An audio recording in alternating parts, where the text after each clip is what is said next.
party peoples. Hey! We are here doing our thing, thankfully. I had a bunch of computer issues last week, and so we had to postpone everything to this week. So it looks like we skipped a week. And then here we are recording Saturday morning for the captain's log because Melissa, you had plans last night. We'll get to that stuff. Yeah. Tell us all about it. But I was like having a panic attack here because my computer was still just being like, nope, not gonna work. I don't like you. What's a garage band? Never heard of it. Yeah. It's like it amazes me because I've for the past decade almost never had issues with my Mac. If it has had an issue, it's something that I could fix, or it's just like, oh, the battery expanded because I've had this thing for 4 years and it's old now, right? So that stuff is fine. Like I could just take the battery out and leave it plugged in.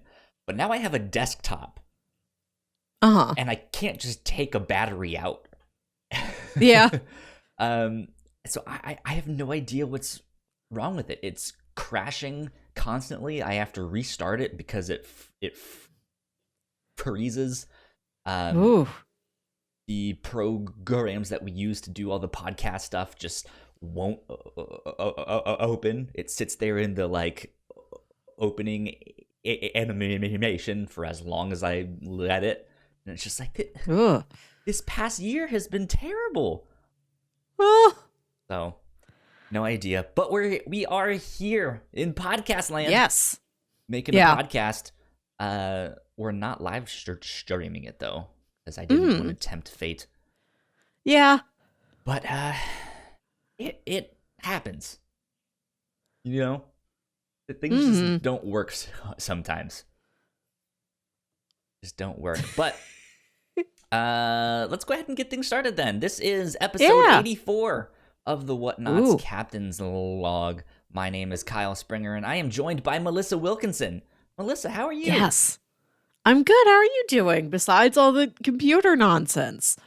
You know, that I think really didn't get my day off to a good start. But no, we're also recording early. Well, so you have to wake up and mess with this dang computer. It's 12:30 for me, so it's not super early. But yeah, I've been good for the most part. Actually, I had not a weird mishap, but I almost was late to a meeting yesterday.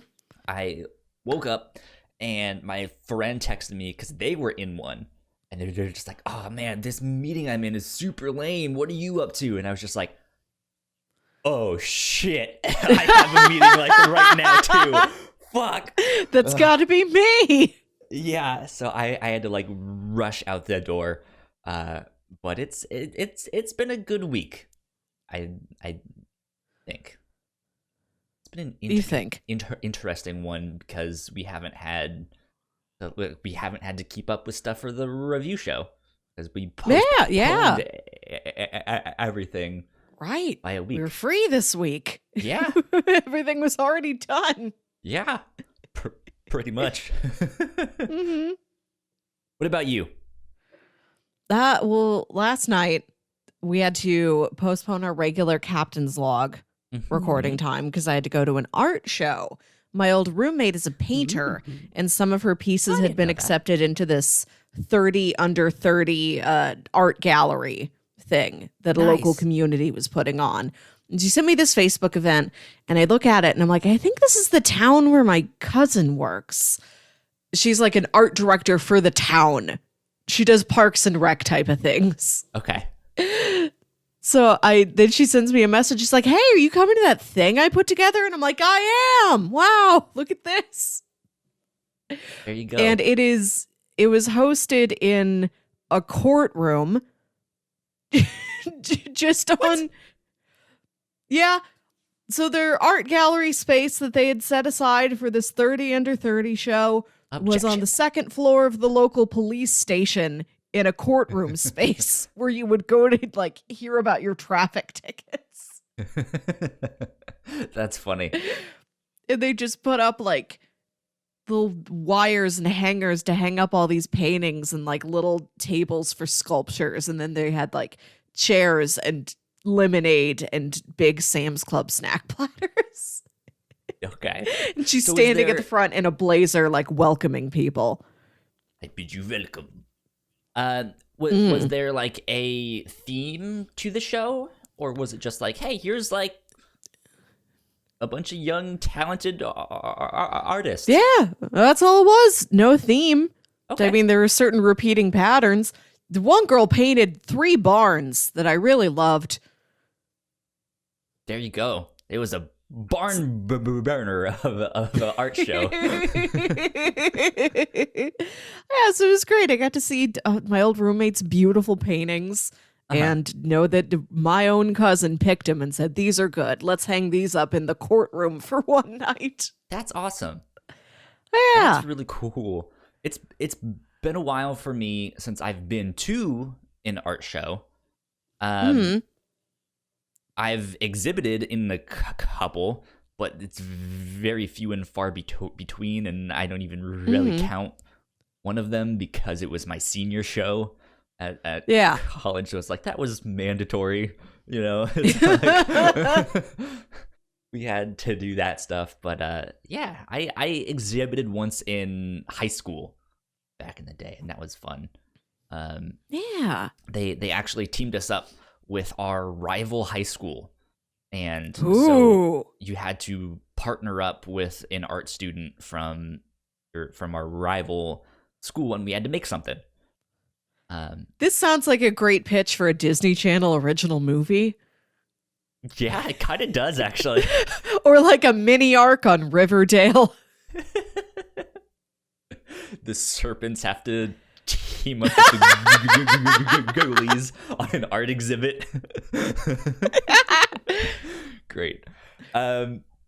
Yeah, that was such a long time ago. I remember the girl I teamed up with, her name was Tessa, and we made these big statues out of sticks. It was just a whole bunch of sticks that we collected, but we made them look like humans.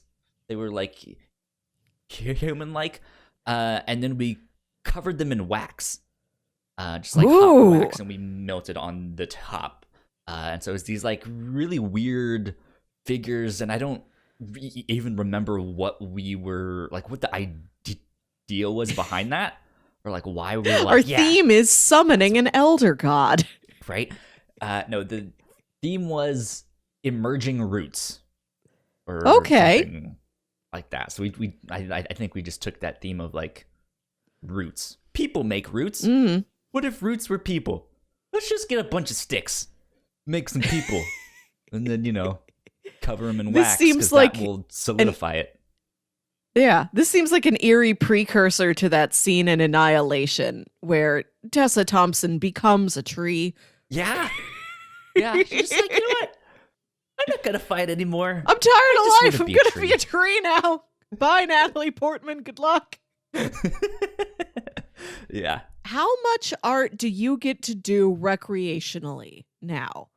Because I know you are art boy, but I never ask you how you're doing, and you're like, I'm great. I art this week. I did an art. Honestly, not much. I was doing a little bit of photography a couple years ago, but most of the stuff that I do now is for the podcast. I'm like making logos and new cover art or something. But even that is few and far between. I still haven't updated the animated intro to this very podcast. It is still the old one that has the old logo. So, this week though, I did kind of get to art for fun. Ooh. It was at my work, so it was work stuff, but it was my boss came to me to ask for examples of ADA compliant images. All of the images that we put out in our emails have to be compliant with the Americans with Disabilities Act. And so I have to like give pointers to the departments, like this has too many words, this at like the color contrast is not working out here. And so she asked for examples, but then she was like, but we can't use any of the things we've already used. Like we can't use actual examples of things that we've sent. And I was like, I can make some fake ones. That'll be fun. And so I made these like fake Burger King advertisements. I just like looked up food photography and stuff like that, and I was like, "There's a burger. I'm gonna take that one. It's a burger and a chicken sandwich." And then I was like, "What is the Burger King font? What do they do there?" And I found the actual font. I couldn't use it because it was like $500. So I found like a knockoff that looked very similar. And I used that, and I made these advertisements and stuff, and that's what I did most of that day, was just put together like 3 of these images, and I was like, "This is fun. I like making advertisements." That does sound fun. Yeah. So, tell me more about this art show. What was some of the stuff that you saw there?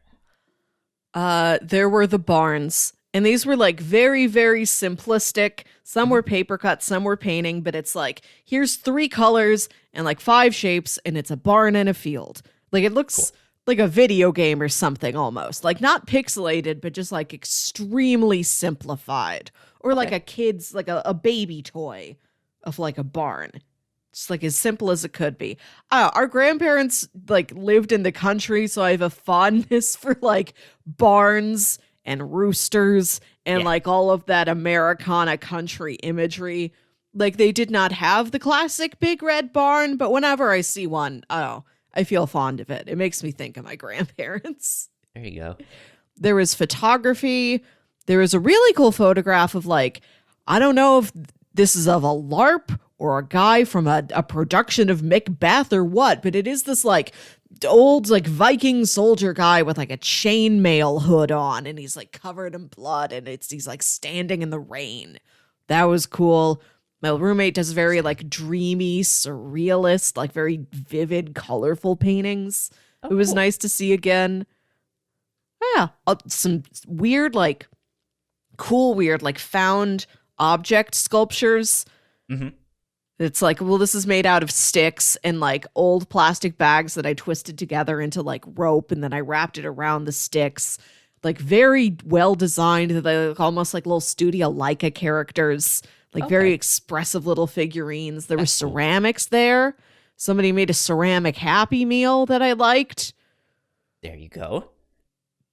Oil paintings of like old golden age Hollywood actresses. Like there were only 30 pieces, but like they were all so different from each other, artist to artist. Interesting.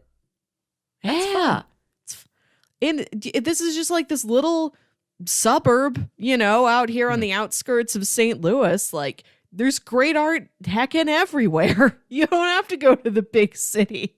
You can go to this little suburb, and there's 30 pretty cool pieces of art that you can go see in a courtroom and drink this lemonade that my cousin made. That's funny.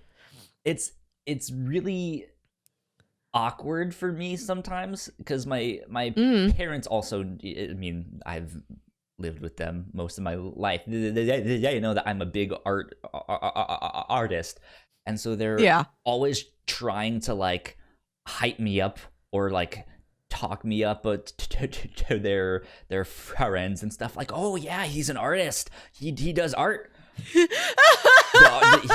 Art, tons of art all the time, and then they don't understand exactly that. I do art. Like that is what I Yeah. do, but I am more so a graphic designer where I don't really paint. I don't really do sculptures that much. I have done them in the past, but that's not what I would prefer. Like I like working with technology and with computers and stuff to make that stuff. Yeah. And so because I didn't really like the job that I have is very tangentially related to graphic design work. There's some input that I have, but for the most part, it's just copy and paste, and that's it. So there's not like much art involved. And 2 years ago, when I went out to go visit my parents, we had dinner with a friend of theirs who is an artist, and he does paintings and all sorts of stuff. He does like these Western landscapes of cowboys and stuff like that. But of course, as an artist, he was interested in the work that I do, and so he was like, "Oh, so what do you do? What's your artwork?" And I was like, "Well, what's your favorite paintbrush?" I made an email template 2 weeks ago. Yeah, like that's not the art you're expecting. My parents don't realize that I don't paint these email templates. I'm just like, your email could look like this, and it's done in like just you in an office wearing a smock and a beret, standing at an easel. No, it's not that. Come on, Mom. Jeez. And he's like, well, do you have a website or all of that stuff? And I was like, well, I mean, not with stuff that I didn't make in high school. Like, yeah. You want to see my podcast logos? I made a cool spaceship. Yeah, I like made a neat looking spaceship thing. See, but like it's not what they expect, and it's so awkward for them to be for me to do damage control. I'm just like, no, that's not actually what I do. I don't know why they told you that, or where they got that idea from, because I've never told them that. So I don't know. But it's just my mom being a mom. Yeah. So I don't know how my mom describes what I do to other people. She knows that I do this podcast, and I showed her some of it once. And I don't think she has a concept. She's a very loose concept of how she might be able to get it on her phone and listen to it. And she asks me what I'm doing every week. And then she nods, because I don't think she's able to place it in any context. Yeah. She's not going to know what the devil is a part-timer is. She just nods along politely. And it's like, well, good luck. You're getting into lots of trouble with that there podcast. The devil is a part-timer? What satanic worshiping are you doing on that show? You know what's funny about my mom, my sweet church-going, volunteering mom, is I was standing in their kitchen the other day, and she's got this little sign up on the windowsill that says, like, Lord, bless this kitchen and make it a happy place. But then right next to it, she's got one of those solar-powered wiggle devils. Oh, what? You know the solar-powered wiggle toys? Sometimes it'll be like a flower, and you put it in the window, and like this, it'll absorb solar energy, and like its leaves will wiggle back and forth, or it'll be like a hula girl. Solar-powered wiggle toys. Look them up. They're real. Everybody knows them. I don't know them. You guys have the sun in Virginia, don't you? Yes, we have the sun. I don't know if we have solar-powered wiggle toys. I'm Googling it right now. Solar-powered wiggle toys. But she's got one shaped like a little cartoon devil just sitting there in the windowsill next to the "Dear Lord, thanks for the food" sign.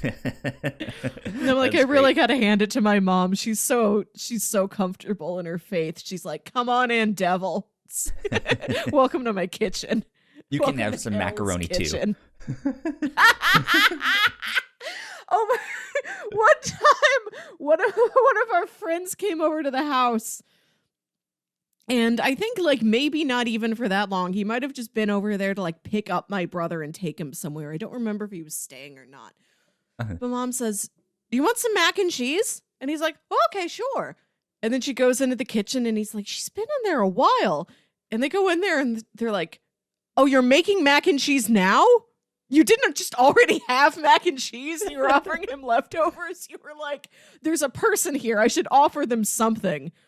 I can make mac and cheese now if Ian wants some." That's great. Houses that do that just immediately when you walk in are like, let me make you something. Let me make you food. Like, let me feed you are the best. Yes. It's so welcoming, but at the same time, it's like, it's sometimes a hassle too, because it's like, no, I literally just ate. Like, don't put an ounce of carbs in my mouth again, please. I will burst if you feed me one more bite. But it's just like, no, you have to eat. You're so skinny. Eat this. It's like, It's gonna shove you full of pasta. This is why I keep it like generous but low key with just a big candy bowl on my coffee table. There you go. And like I've got a bar cart. Yeah. To help yourself. How much sparkling water do you want? You can have it in any number of novelty glasses. What's in the candy bowl? Typically Reese's. That's my favorite. Right now, it is a bunch of Hershey's miniatures and some Kit Kats. How long, if no one else is eating that, how long does it take you to eat that? I eat it very slowly because I want it to be there. I want to be the person who has a candy bowl. I don't want to be the person who has a bowl that candy could go in if I didn't eat it all. Like, that's not the point of this. Well, it is the candy bowl, but I ate it all last night. It's for guests. It's for guests. See, I don't know if I would have that kind of self-control to be able to have a candy bowl that is just for other people. Like, that seems like a sin. Yeah. Like, I maybe have one piece a week, if that. Oh, man. It's not for me. I'm a hostess. All the time. Well, so do I, but I just, I keep it separate. You have your own stash? Yeah. All of my stuff's in the pantry, and that beautiful carved wooden bowl is for you guys. There you go. That makes sense. Mm-hmm. That works. That works indeed. I was gonna say, I had something to say based off your story of your mom's kitchen devil. So I know someone who works in a sex shop, and I was talking with them recently, and they were like, "Oh, we just got a whole bunch of spam from a local church." And I was like, what does that entail? Like, how does that work? And they were like, yeah, so every once in a while, they'll send us these emails, or it looks like some physical mail too, that is just like all of this pamphlets and literature of just like, repent now, like God will forgive you. And I thought that was the funniest thing. Let me see if I can find the picture that they sent me. You're not going to talk him out of a job, out of a noble job. It's like a real necessary industry. I was like, what did they think would happen? That you guys would just suddenly shut down the store and be like, well, I guess they're right. Like, let's go home. Like, no, that's not gonna happen. Like, now we're gonna start only selling like board games and chip platters for like nice, sensible, non-swinging adult parties. Yeah, it's now we're gonna clean it up. Shop, a SECTS, and it's all like Bible stuff. Hey, we have the Catholic section over here, we have the Mormon section over here. There's no birthday cakes though, but like there's all of that stuff. but one of the things that they said came with this stuff is they send them comics. Like here's these like the little chick track books. things. Yeah. Just this like short little booklet. Yeah. And they sent me pictures of this, and apparently it's more than just like a 3-panel thing. They're on page 14 and 15 of the thing that they're showing me. And it's let's see, it is this older woman and a younger woman, and it says, Jill, have you seen an unseen enemy? His name is Satan. He's been planning your destruction for years. He knows that your only hope is Jesus Christ, so he used drugs, alcohol, and immoral sex to keep you away from the Savior. And then she's like, but Grandma, how could God ever forgive all the rotten things that I've done? And then it goes to another page. I think this is earlier on, and it's Satan in hell, and he's standing at this podium that has like a upside down star, and it looks like he's in this like really judicial looking courtroom thing, and it says, the festival begins in 2 weeks. I want a full report from all divisions. And then someone walks up and says, Master, we've loaded this city with drugs and alcohol. Your music is also ready. We've booked the hottest groups in the world. Your warehouse is packed with low-grade condoms and hundreds of volunteers ready to give them away.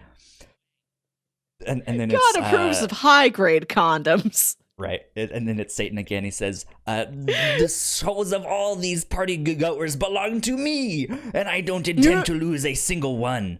And then the demon says, Master, what could possibly go wrong? Then Jesus punches down the door, I guess. Who put low-grade condoms in the warehouse?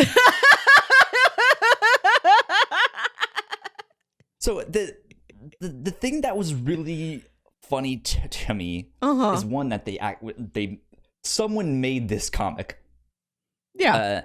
But then their picture of hell is just filled with bureaucracy. It's like this this courtroom right. I'm like, Satan system. would not have a podium. Like, hell is not organized enough to have a podium. He's standing on this podium thing, being like, the festival is in 2 weeks. I want a full report on my table by this afternoon. It's like, yeah, we're gonna need to get those TPS reports done by this afternoon. So we're gonna need you to come in on Saturday. One of my coworkers has a panel from one of these comics, like printed out and pinned up to his desk. And it's Satan with a word bubble that says, like, listen, don't believe any of this. Keep partying. None of this matters. He's had it up there for years. He's moved desks, and we've moved offices before several times. Every time he puts it back up there. Like, he's got to have his party devil to get through the work week. And now I've also come to, like, admire and respect Party Devil. It's so good. But then the second thing is, your warehouse is packed full of low-grade condoms. And there's hundreds of volunteers willing to pass them out. It's like, on one hand, it's like, okay, they're trying at least to promote safe sex. Like, is that what Christians think hell is? Safe sex? Like, trying? They're low grade. I get it. I understand it. They're not the best, but they're trying. Give them some credit. An effort has been made. Yeah. But then this reminds me of an episode of Community. I've been rewatching that show recently, And in season 1, there's an episode where they have an STD fair, to like raise awareness for all of that stuff.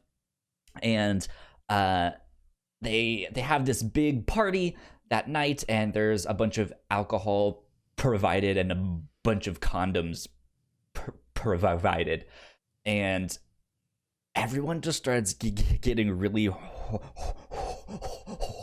horny, and they're all like making out with one another and stuff. And the dean walks in and goes, who would have thought that alcohol makes people horny? It just makes me tired.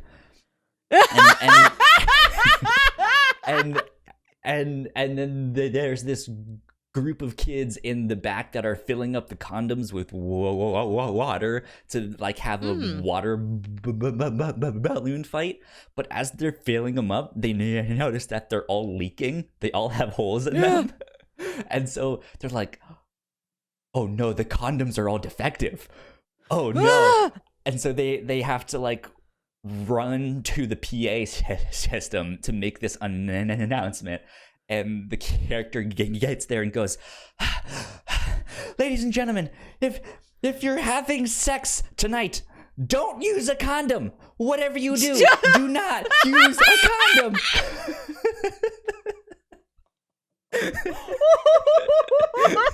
It's so funny. It's great. But I was just like, this comic is ridiculous. I love it.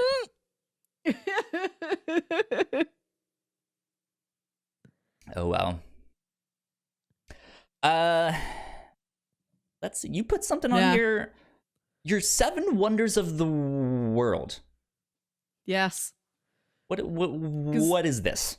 What are you talking about? You know this. You know the 7 wonders of the world, right? I know of them. I don't remember what's what.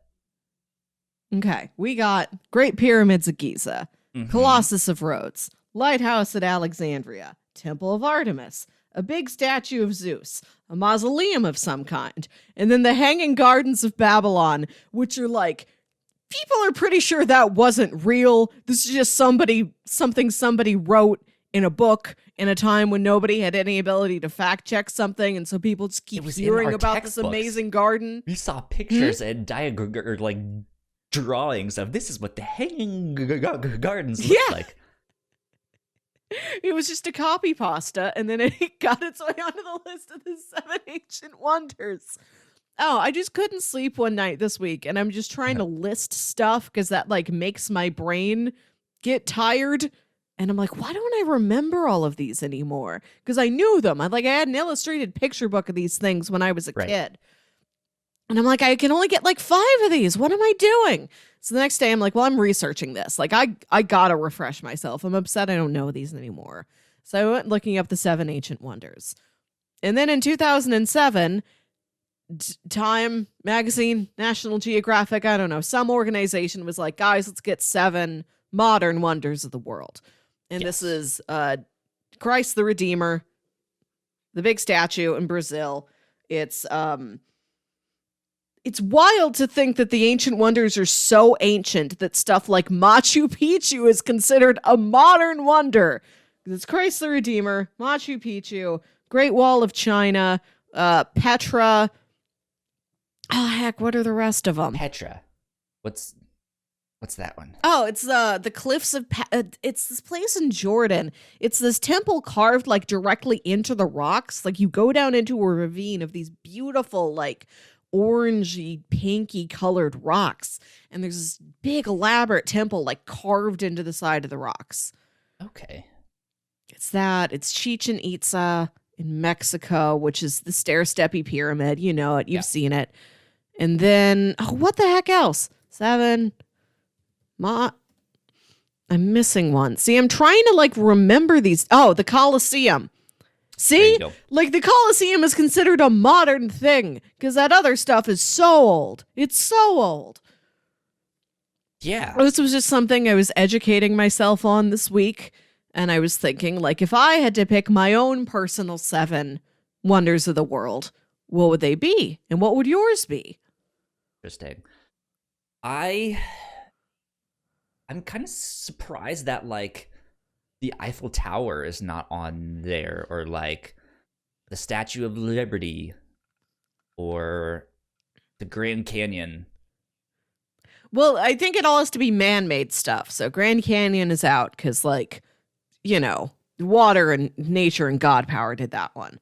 And like the other stuff, so this is what I've been thinking. I'm like, what's the difference between something that's just big and cool and something that is like legitimately a wonder? Right? Yeah. So I have to admit that when I think of the Midwest, one of the things that comes up in my mind is the like cheesy tourist traps of like the world's most giant rubber band ball. Yep. And they have that stuff. I'm not too far from the world's largest ketchup bottle. What the hell? It's just a big ketchup bottle. It's like, I don't know, a story or two tall. Like it's so big, the rest of the world has to catch up. Oh, there's also the world's largest pencil. Didn't even acknowledge that. Great. I love it. Oh man. What in there? I don't know. Like I feel like there hasn't been big works or big projects like that in more modern history of like we're just gonna build a giant statue and it's gonna tower over everything. Oh, Kyle, you don't even know. Okay, you want to hear what my 7 are? Yes. Okay, I'm also gonna take Christ the Redeemer. I think that guy's pretty cool. I'm gonna take the Burj Khalifa, the world's tallest building. Wiz Khalifa. The Burj Khalifa. This is that giant building in Dubai. This is the one that that Tom Cruise is climbing up in Mission Impossible Ghost Protocol. I just thought it was a building. No, well, it's the world's tallest building by a whole heck of a lot, so I'm picking that. I'm gonna pick my homeboy, the Arch. Okay. I'd consider that wondrous. McDonald's. Just based on like, who knew that would make the list? Well, nobody else is heckin' doing these. Like, this is why I love the Arch. Like, it's not like we made the biggest... Like, a giant statue is a giant version of a smaller thing that already exists. Sure. There aren't really smaller... Like, nobody else is building a regular size arch for anything. Like, they're not out there. That's not, like, a commonly seen... I mean, it's a freestanding thing. Not as, like, of course, a building has an arch within it. You know, or there might be like a little garden trellis or whatever. Like, besides that, nobody's just building freestanding arches out there. And we decided, well, we're going to build one that's 630 feet tall. This is the shape we pick. I love it. It's so weird. And this is what I thought about this a lot. I'm like, I think what a wonder means to me is not just something that's like, it's something impressive, but also something like a little weird and a little frightening. Okay. Like something that's that like, makes sense. Yeah, just something where you look at it and you're like, ah. Why would anyone want to hang their garden? They can't reach it. It's hanging. It needs to be on the floor. Oh no, it's all climbing vines and things. So I put them up there. Have you heard of the Statue of Unity, Kyle? No. This is a brand new statue. This just opened in like 2018 or something. It's a statue in India. It's like almost 600 feet tall. It's a massive statue of a guy. It's just a giant guy. Do we know which guy?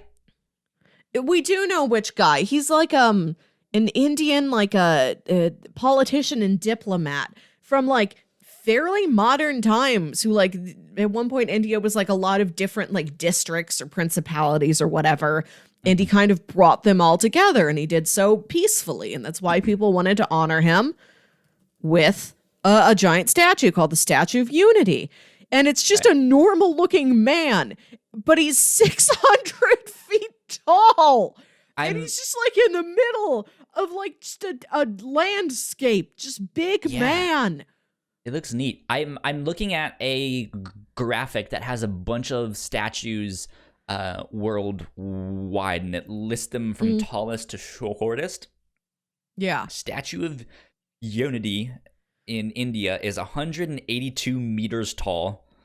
The next tallest one, at least on this graphic, is the Spring Temple Buddha in China. Yep. Which is 128 meters.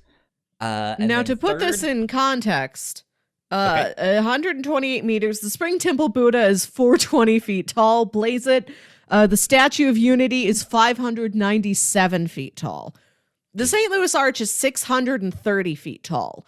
And I thought, and the buildings around it, because it's downtown, right? Mm-hmm. There's downtown, the Arch, then the Mississippi River, and then Illinois. And like the buildings we have by the Arch are like, I think one of them's a little bit taller, but they're all like close to that tall, right? It's all just sort of one unified, pretty cohesive cityscape together. With the Statue of Unity, that's like if there was just a guy among the cityscape, like just a bunch of buildings and then just like a man's head and shoulders coming out from like the top of them. Just a guy in there, a big guy, like a Godzilla, but a man. Manzilla. But then it goes on to list the Guanyin of Nanshan in China, which is 108 meters tall. And then finally, or I guess not finally, but next, is the Statue of Liberty in the U.S., which is 93 meters tall. Then it's little. The Motherland Calls in Russia, which is 91 meters tall. And then Christ the Redeemer in Brazil, which is 38 meters tall. It's a teeny tiny one. Well, just compared to how giant Statue of Unity is. Yeah. I was looking this up. Last night I did a big Google on the world's tallest statues. And like North America doesn't really have that many. Like over on our whole side of all our hemisphere, we've got Statue of Liberty and we've got Christ the Redeemer. They're all in like Asia, various parts of Asia. They're super into giant statues over there. I don't know why we're not also closing the gap on just big people. I feel like in America that would go very wrong very fast. Well, I guess we got big people. They're just only heads on the side of a mountain. They ain't got bodies. Yeah, that's a good one for like 7 wonders of the world. I've been there to Mount Rushmore, but I don't know. Like the stuff that comes to mind for me isn't like a specific thing, like a specific statue, or you have to go see the Eiffel Tower or stuff like that. It's more locations of just like you need to go to this place, because if you go to that place and you stand at like, you know, just in the middle of that, just like to be surrounded by all of that culture or all of that thing, it's just like that's awesome. That's fantastic. That is wondrous. You know, it is. To like go stand on that famous intersection in Tokyo or wherever it is. Yeah. That's in all the pictures or stuff like that. To just go do something like that. That's good. That's a good idea. You could call like Route 66 a wonder of the world, I suppose. Yeah. All right. So I had a whole 7. It was Christ the Redeemer, the Arch, Statue of Unity, Burj Khalifa. Oh, what else did I put? I made, like, this is what I did as I was going to sleep last night. So I hope I can remember all of them. I put the Winchester Mystery House on mine. Okay. Yeah. Have you been there? No, that's like one of my dream trips is Winchester Mystery House. I've always wanted to go there. Interesting. I know that there's some comic books about that place. I might have to pitch those one day on the review show. Yes. I don't know. I'll yell out the other 2 whenever I think of them. I don't know what I would do. I would think there has to be something in Japan that's just go. Japan's full of big Shinjuku. statues. Yeah. Yeah. I had to pick something from America. Yeah, I think I would default to the Statue of Liberty if I had to do anything in DC. I would probably do the reflection pool and all that Oh, that's stuff. nice. Yeah. I'm glad you're also counting the pool and not just the spire. The pool does a lot of the work. Yeah. So it's actually, well, now that I think a bit about it, like I think the idea of it is better than the actual place. That pool is so dirty. It is gross. It is disgusting. Let's see, what else is there? Yeah, like I would think the other stuff that comes to mind is like not man-made. Of just like go see like Old Faithful in Yellowstone. Go see the Grand Canyon. Go see. Oh, all right. Here's a here's a weird one. Stick with me here. What if we put all of the billboards that advertise south of the border on this hair? When you get like closer to Texas and stuff, or like I think they even have some in like North or South Carolina. I'm not sure, but there's this like Mexican restaurant or something called south of the border, and there's just billboards for this forever, and it's just like you're getting close. Yes, you're getting closer. You can do we it. don't have that, but I know exactly what you're talking about, because outside of Springfield, Missouri, is this place called Redmond's that is just like a gas station, rest stop, and like candy and souvenir store. The Midwest is full of these. Sure. It's like, well, you can stop and you can get all your regular gas station snacks and supplies. We have an entire fudgery. We make old-fashioned candies and taffies, and you can buy like novelty t-shirts and hats and like, you know, wind chimes, garden signs, like stuff like that. And its mascot is this weird little like cartoon man who like is dressed in like a little ball cap and a striped shirt like he's a little boy, but then you look at his face and he looks like a man. So it's not clear the age of this being. And it's just like this little chubby guy and his arms are out and he's just like, hey! And his mouth is open in like a big grin. And it's like, come to Redmond's, you know, world's cleanest bathrooms, tons of candy, fuel up your car, Redmond's. And there's like, as you get to Springfield, Missouri, in the like, I don't know, 20 miles around that, 20, 30 miles, there's probably that many billboards. They probably put a billboard every mile to remind you, it's getting closer. It's Redmond's. Yeah. And this is what lets me know when I'm going down there, like, oh, good, I'm almost to town. That's funny. All right, so to go back to the Statue of Unity really fast here, I just happened to see this in the corner of my eye, and I zeroed in on it.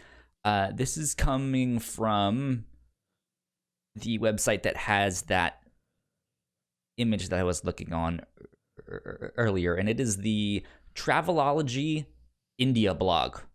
Travel guides and information. And this was posted back in December 14th, 2018. And it says, although not known to the entire world, the personality celebrated as the statue is the Iron Man of India. Sardar Vala. I cannot pronounce the rest of that name. Yeah. But yeah. The Iron Man of India.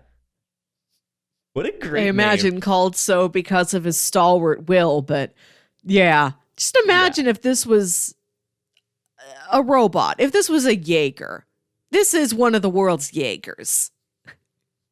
Oh, you could go see that giant Gundam statue in Japan. Oh, that's a good one. Yeah, it's like a to scale model of a Gundam, and it's huge. Have you heard about this? Scale, but have you heard about this Sonic statue that somebody found in the woods in Japan? Sonic the Hedgehog? Hold on. Yes. Sonic statue in the mountains. I found these videos about this on YouTube. It's a really interesting series of videos. So there's like this little Japan. It's like a country of such juxtaposition. There's like the giant bustling cities, and then so much of it is just rural around there, like real middle of nowhere, right? Like really intense mountains and forests. And there was this car like driving through one of these mountain communities out in the middle of nowhere. And it's sort of driving on this path through these like winding through these like real dense forests. And there on the side of the road is a statue of Sonic the Hedgehog. Yeah, just Google Sonic statue in the mountains. Yeah, he's like on a snowboard, skateboard, something like that. And he's like, I don't know, like 4 or 5 feet tall. He's just in the mountains, just on the side of the road. And like he's decayed by time. Like one of his shoes doesn't look good. Like the paint's wearing off. And there was this giant search. Like what? One of the new 7 wonders of the world. The Sonic statue in the woods. Sonic in the mountains. I don't remember what the results of the search ended up being, because this took like a while. I saw like several videos updating on this is everything we're able to find on the Sonic statue in the mountains.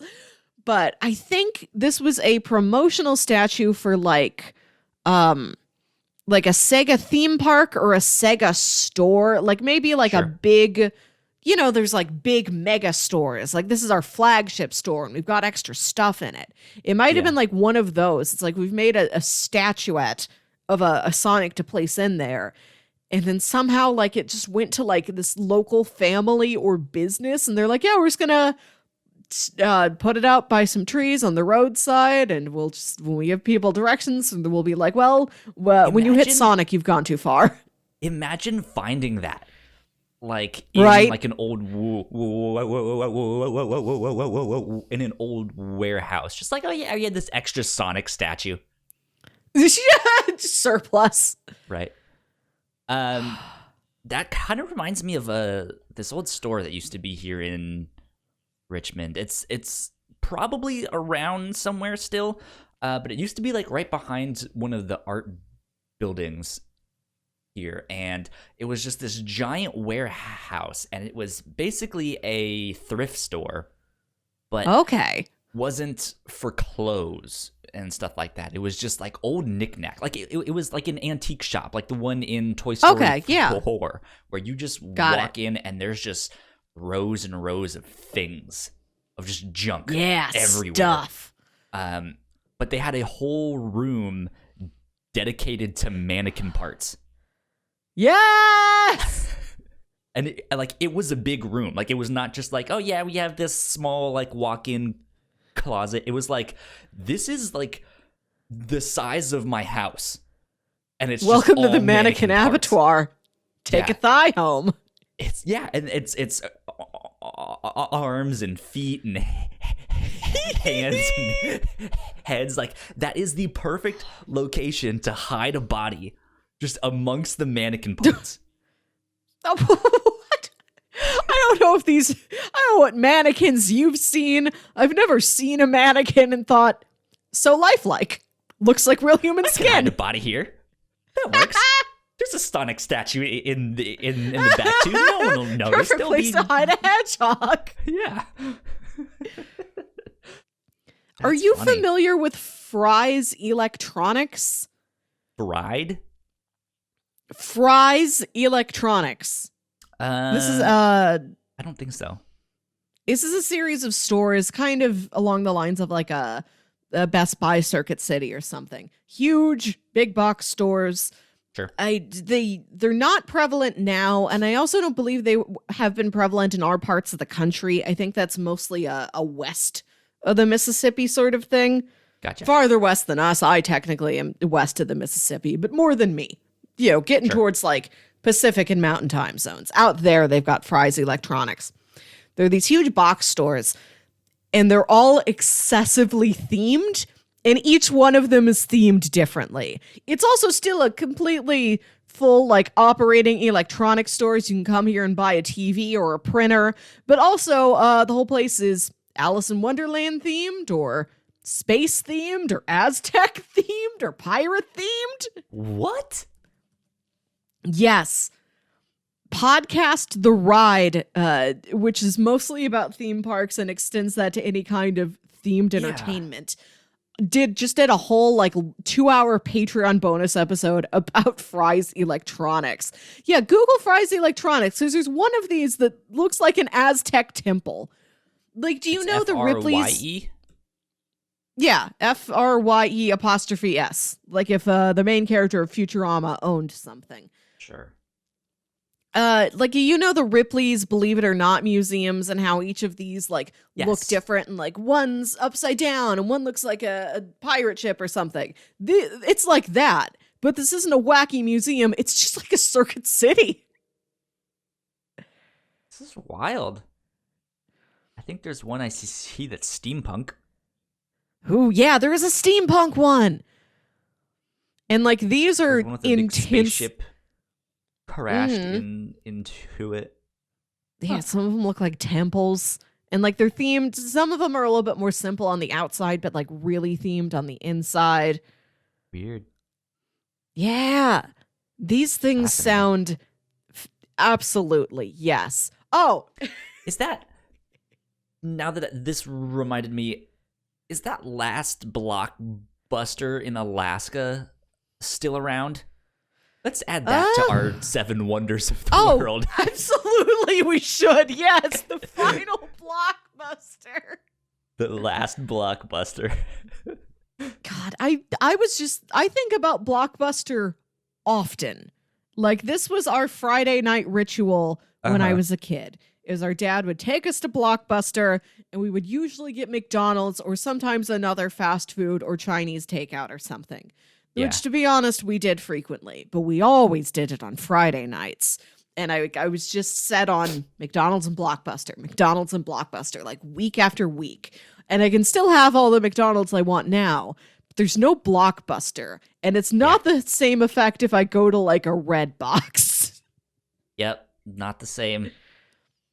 And there is at least one more family video among my community, but they've downsized. And so all they keep out, like the whole store is probably like the size of my bedroom. And they only keep like the hot new releases, or like there's the sequel to Bad Boys just came out. We have the 2 previous Bad Boys movies here so that you can revisit the franchise and all the deep mythology of Bad Boys. And I think they have more than that. They've got a back catalog, but it's just like in binders in the back room. Like it's not out there on the floor. So you can go to a store and rent a movie, but like you can't there's not room to wander, really. You can't get lost in there. You can't like stumble upon some weird looking sci-fi horror box art or something and then buy like a bunch of crunch and a popcorn. Yeah. There's no like, God, just miss like the blue and yellow walls and the mirrors and everything, and like a big standee. Yeah, it brings back such good memories, and a part of me like wishes that we could somehow emulate that experience while still maintaining the like digital future that we have now. Because I was talking to someone recently about comic book stores, and it's a similar thing where they are these like mom and pop shops, but at the same time there's only one really distributor that distributes all these comics. And the way they do all the sales and stuff is really strange. And I'm wondering if somehow there could be a way to buy comics digitally and still support a local store of just like, hey, I like, this is my local store. I went into the store and it's like they have an ATM machine kind of thing or something. Or I don't know what the right idea is there, but I wonder if somehow we could like emulate that experience of like, you can go to a Blockbuster or you can go to a comic book store and you might not walk out with something physical, but you can like go browse all of the titles and all of that stuff. And it's just like this space where like you can go and be like, oh, I just found this really weird sci-fi horror film that you saw, and it was, it's like, I want that one. I want a movie theater that's designed to look like a Blockbuster. Hey, not that I don't love the classic movie theater look now with like the big sweeping walls and like the weird carpets and the arcades. All of that is stuff Blockbuster never had. But I would love if I could walk into a movie theater lobby and it looks like a Blockbuster. It's all Blockbuster themed. I mean, put those two together. You could potentially do something where it's like, hey, this is our digital library, and you pick out what movie you want to see, and you just like rent out the theater, and it's just like, yeah, it's me and my 10 friends, and we're gonna watch The Velocipaster. And that's what they play. Yeah. That'd be fun. Mm-hmm. Speaking of movies, like yes. I saw this past week and I thought this was kind of funny. Apparently, Moviephone is still a thing, but it's barely hanging on. It is a one-person company now. One man just watches over Moviephone because legally somebody has to until it is officially dissolved. I saw this article from Variety, and the headline reads, Moviephone, worth 1% of its former value, is being run by one employee after parent and company's bankruptcy. And then they go on to tell the story and all of that stuff. But just like immediately, without skipping a beat, the Kramer episode of Seinfeld where he's mimicking Moviephone, it's just that screenshot just everywhere, and I'm just like, oh no, this is their worst nightmare. It's come true. The one-man Moviephone. Yeah, but it's not even that he's the one answering the phones, being like, hello, welcome to Moviephone. Press 1 for English. God, I wish Moviephone was live. It's not even that. Like, I think he just has to be there to make sure the servers are running. I don't even know. Yeah. Like, just dust things. Yeah, but I had honestly no idea that this was still a thing, that Moviephone was still around. Like, did you ever use it? No. Right, like we went straight from the listings are in the newspaper to the listings are on a website. Like we did not use phone as the in-between. Yeah, like I remember seeing the reruns of that episode of Seinfeld and being like, man, you guys used to have to call to like figure out what the movie times are? That's weird. Like we can just look it up online. Mm-hmm. Or you can call the theater yourself, and they'll have an automated recording. But maybe I should do that just to see if they do indeed still have that. Just call up my local Marcus theater. Maybe you're the voice of Greg Marcus himself, and just tell me like, yeah, what are your show times for Sonic the Hedgehog and Bad Boys for Life? Yes, I am looking to speak with, what'd you say his name was? Greg Marcus. I'm looking to speak with Greg Marcus about your Sonic showings. I want to hear it directly from him. It's like, ma'am, we don't, he He's not alive anymore. He is alive. I see him every time. Do you have a Marcus Theater? I don't know. What are the theater chains around you? The is it one AMC? that is closest to me is a Bow Tie. But yeah, I think we Bow have Tie? a Regal. We have an AMC. There's an IMAX with the with the Science Museum. Same, yeah. But they're all like out there. The one I have is a Bow Tie, and it's terrible. I hate it. Bow Tie? I've never heard of this one. It's I'm trying to think if they're owned by Regal. I'm gonna or look this anything. up because now I need to know Bow Tie theaters. So in the St. Louis area, we have AMC, of course. Okay. We have AMC. We had a local chain called Warenberg. Oh, this is Bow Tie. Warenberg? Varenberg. Weinberg. Yeah. And then Warenberg was bought by Marcus. And originally I was upset. Oh yeah, I Googled Bow Tie theaters and the first result is Richmond. So originally I was upset. Fairly. Oh no, it says there's 38 locations in Colorado, Connecticut, Maryland, New Jersey, New York, and Virginia. Huh. Interesting. Right. So I was really disappointed when Marcus bought out Warenberg and they removed the Warenberg signage and the Warenberg intro, because the Warenberg intro, I think I've shown it to you before. It's got this like real catchy song, and then at the end it goes, Warenberg. I think you have actually said right? that. Like, in our Discord, I was just like, what is this? This is an important part of our local culture. But then as I started to go to more of these Marcus Theater showings, like they have that's also a family company. Like the guy running it, like his grandpa opened it, and he comes, there's a little video of him, and he's like, "Hi, I'm Greg Marcus. I'm happy you've joined us here for the magic of the movies." And he's like really corny, but in like a really charming way. And my friend and I, we've just developed like such a fondness for Greg Marcus over the years. Like, oh yeah, well, we got to go see another picture today with Uncle Greg. That's great. Have you? Yeah, I just had no idea Moviephone was still a thing. Have I? Speaking of, have you? Are you familiar with the West Edmonton Mall in Edmonton, Alberta, Canada, the largest mall in North America? I know I've told you about this. Yes, because I was thinking, like, isn't the largest mall in America the Mall of America?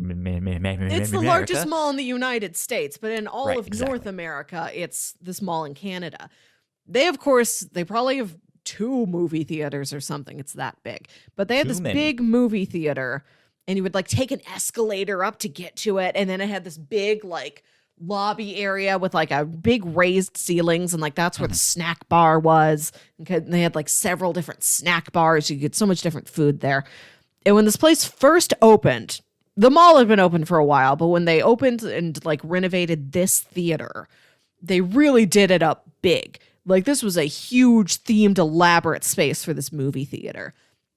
And they constructed a giant animatronic dragon to hang from the ceiling of their movie theater over the snack bar. And like every 30 minutes or whatever, it would breathe fire out of its nose. Amazing. Right? Let me look this thing up.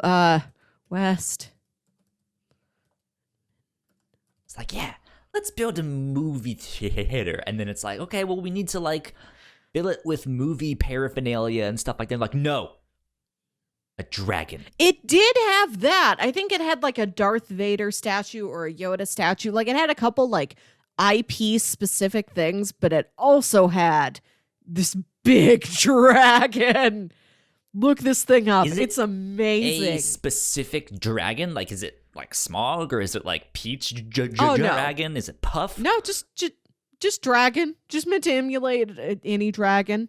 A platonic dragon. Weird. God, look at this thing, Kyle. And so eventually... Dragon at West Edmonton Mall. There you go. Yes. Images. You can find like footage of it blowing smoke and fire. There's a fire show every half an hour while you're just buying popcorn to go see Die Another Day. So the fire shows scaled back. This was huge when it first opened. Like everybody was coming to see this thing. The fire shows scaled back until eventually, after a handful of years, they were canceled altogether. No more fire shows. We can't keep up with it. And then then it stopped moving because the dragon would move a little bit too. It was animatronic. Yeah. And then it stopped moving again because it's just difficult to keep up with and maintain. And it wasn't like that hot new attraction anymore. And then eventually they did have to remove it because it's like this thing is just getting gross up there, especially because it's over the snack bar. There's like, cooking fume residue on it, and it's made out of like latex rubber because it was an animatronic that needed to move, and now the oil is mixing with this like decaying latex rubber, and it's super gross, and we gotta take it down.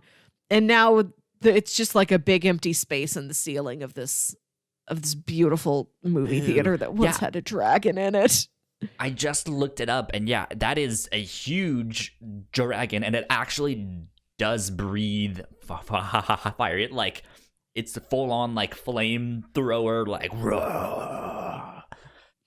that's wild. Yes, and then it was also apparently dripping with popcorn butter. Yep, yeah. It had to go. R.I.P. Dragon. From the Scotiabank Theater. Yeah, because Canada's got like whole different movie theater chains. It was like Scotiabank or Famous Players or something like that. Huh, interesting.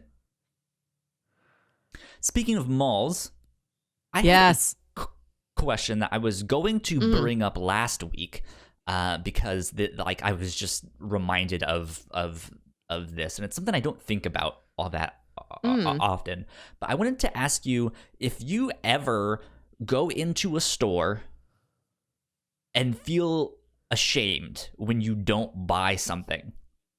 Oh, all the time. Because like I don't necessarily feel that when I go into like Best Buy.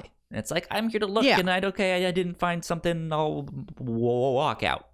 That's fine. But I have this weird thing specifically with my local comic book store that whenever I go in there, I feel like I have to buy something. Yeah. And I know I don't have to, but it's just like, but I should.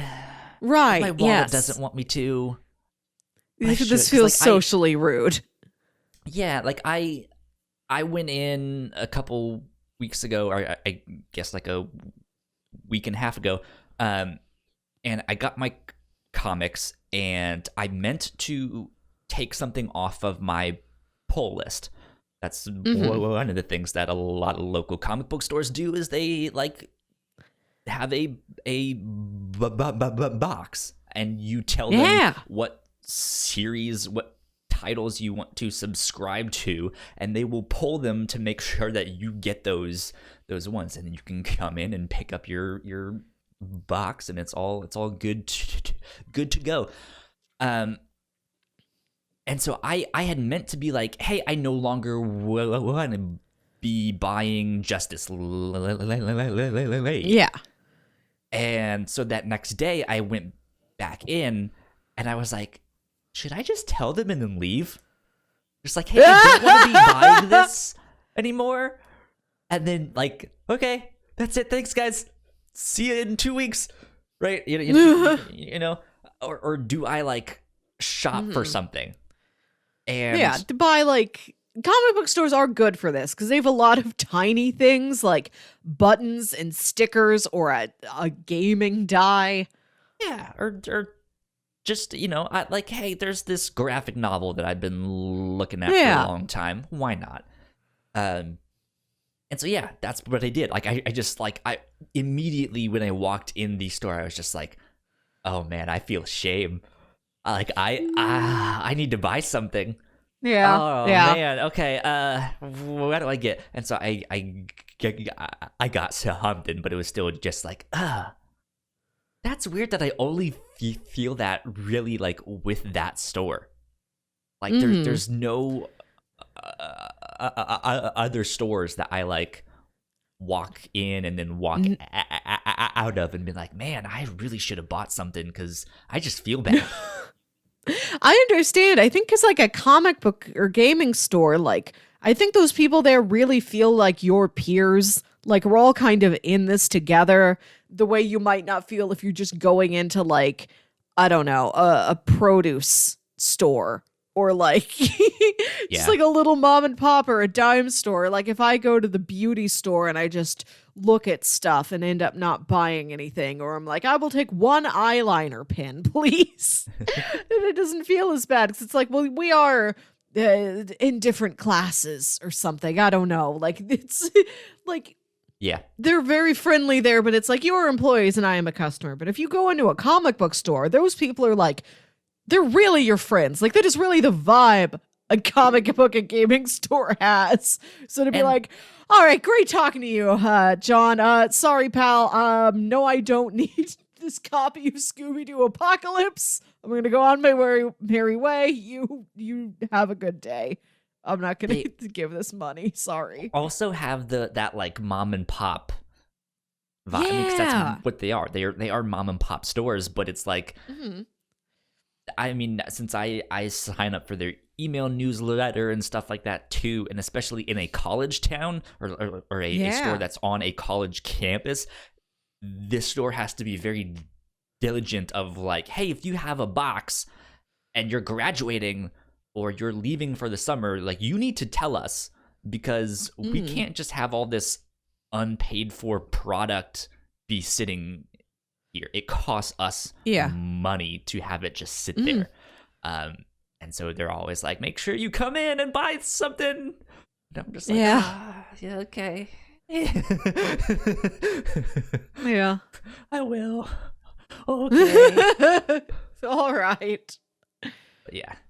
I like my comic book store. I want them to do well. So it's all Me too. Also like, I want to help you out, you know? Yeah. But yeah. I'm always trying to. I to. don't need to buy stuff. I don't need right. At least I can always be like, well, it doesn't hurt to have more dice. I don't have dice in that color. I can always buy a $5 or $6 box of dice. Yeah. Well, let's see.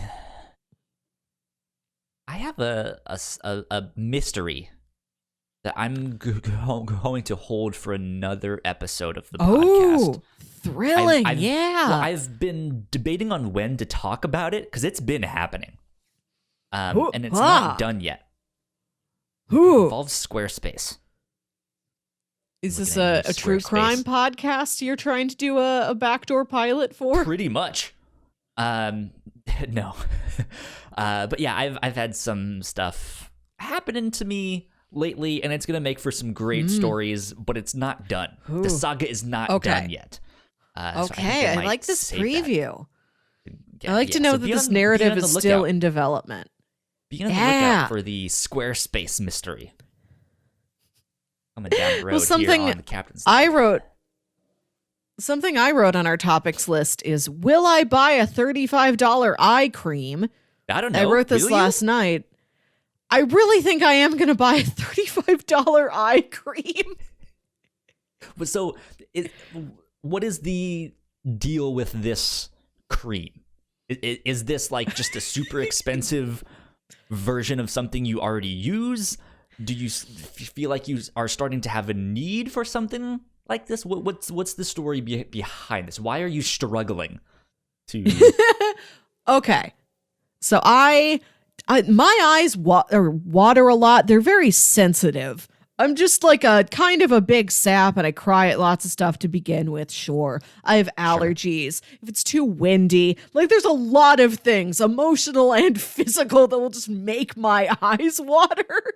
Sure. I cook with onions a lot, lots of reasons. So like the outside corners of my eyes have gotten like kind of sore and irritated as I get older, where it's like, and also like when I'm doing eye makeup, I'm always like pulling on them to like kind of stretch my eyelid out flat so that I can like put makeup on it. And so Sure. the corners of my eyes are just like, I don't know, like they're slightly irritated and like they're getting darker, and I've got like bad, like dark under eye circles that I have to deal with.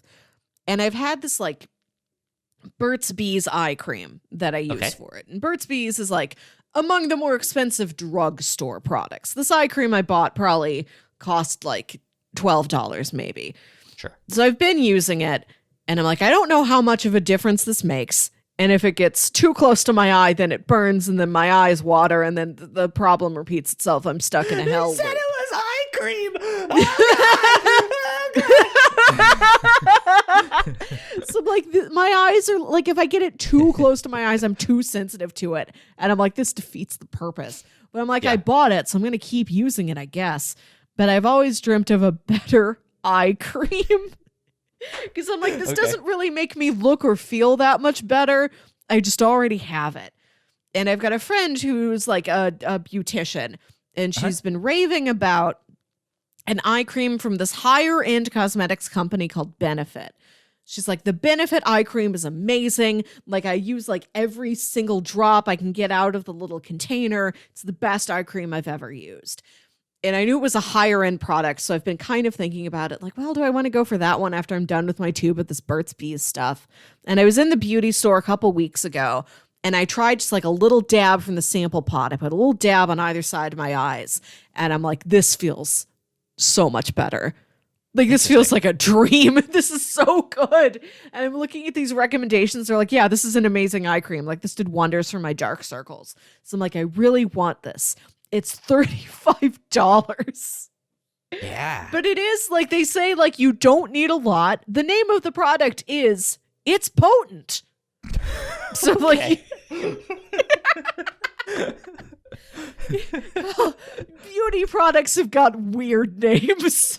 Imagine like, so I saw a design project when I was in college of someone like rebranding knockoff products of just like, hey, here's the generic version of apple juice and stuff like that. And they rebranded it all, and it looked fantastic, but it was very like Swiss design and typography and stuff like that. It was very simple, very clear, very gridded and structured.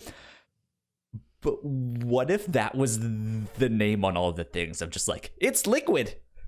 It's an apple. It's potent. There's a sticker on my apple telling me it's an apple. Yeah. Not apple. It is apple. Yeah. It is. It's apple. So the name of this eye cream is Benefit. It's potent. This is the same company that also has a mascara called They're Real. That's a terrible name.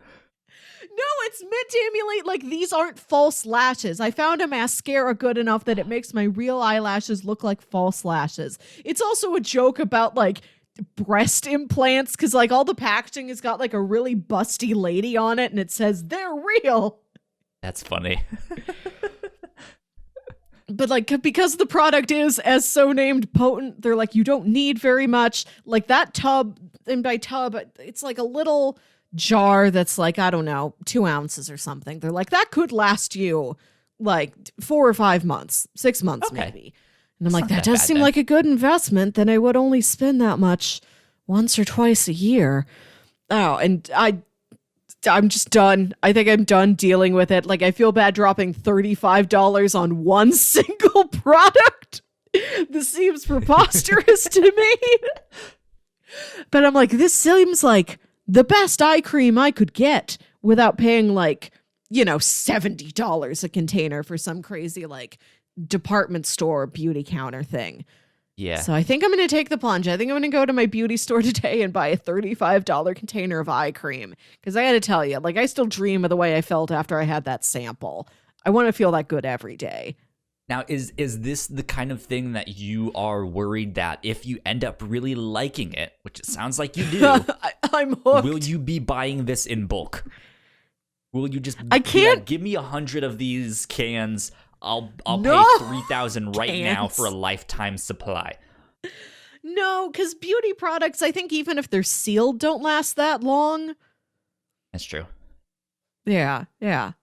I would buy it one at a time. So once or twice a year, I would spend $35 to buy my high-end eye cream. But I think like I'm getting up there. You know, I had a 401k meeting at work this week. I'm an adult and I got to accept it and I got to buy eye cream. Because sure, today it's my eyes are irritated because I have allergies and my eyes keep watering. Yeah. But then, you know, years from now, it's going to be like, oh, heck, the wrinkles have come for me. The crow's feet have come for me. And I got to start preparing myself now. Prepare indeed.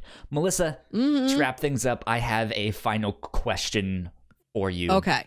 If you did get a lifetime supply of something, what lifetime supply would you get? Of just anything? Yeah. If you're just like, I have a lifetime supply of, Okay. I don't know, sugar packets. I don't get all of it at once, right? Like I get a little bit of it over time because like I don't have room to store a lifetime supply of anything. What if it was just all at once? Just like, here's all those sugar packets you got. Here's all the toilet paper you will live and die with. Right. I want to never not have iced coffee in my fridge. Okay. That's a good one. If I could have people have soda streams. I just want like a faucet that I turn on and iced coffee comes out. I'm not gonna lie. One of my like dream house things is to have a soda fountain and just like the thing where I can be like, I want all of them. It's a Coke freestyle machine, but you've taped over it so it says Coke free Kyle. Yeah. Coke free for Kyle only.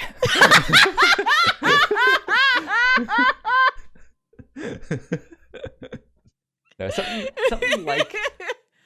like that would be fun. Just to like have a lifetime supply of some kind of soda or liquid or it's liquid. It's liquid.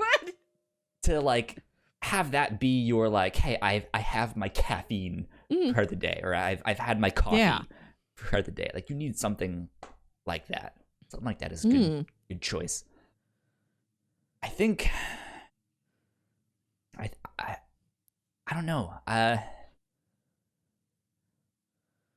think at the end of the day, though, I would try and do something more practical and be like, give me a lifetime supply of like toilet paper or something, just so I don't have to think about it ever again. Exactly. It will always be right there.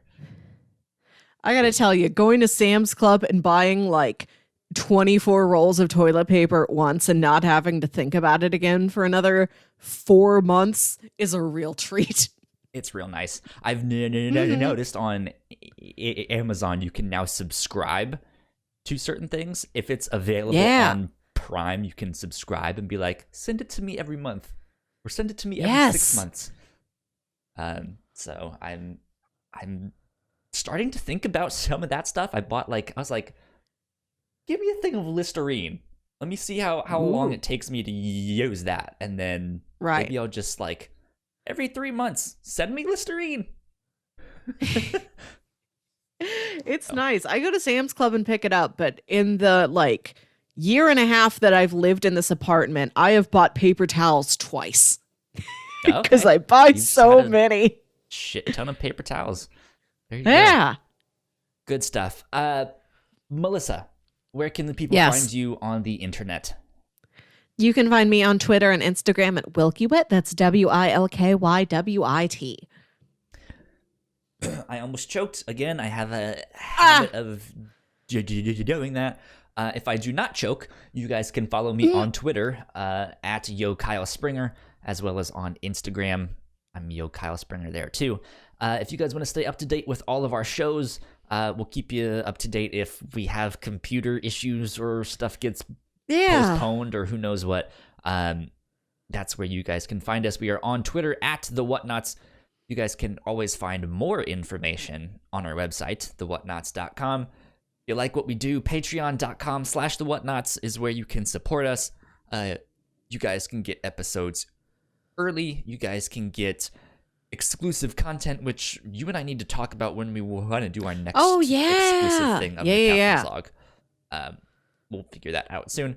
And a big shout out to our Patreon supporters at the $5 tier. Thank you, Sam. Thank you, Christine, for helping us out. Thank you. We appreciate you tons.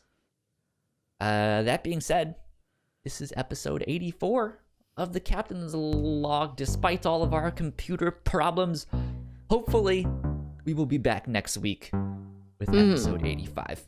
Until then, bye. Bye. Hey, thank you so much for checking out our podcast. We hope you enjoyed it. Let us know in the comments down below if you too also feel shame walking into certain stores and not buying anything, or what you guys would put on your 7 wonders of the new modern world. That'd be fun. Comments down below.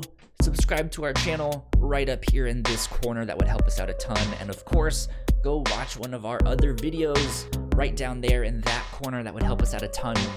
We got a bunch of different podcasts for you to check out besides the Captain's Log.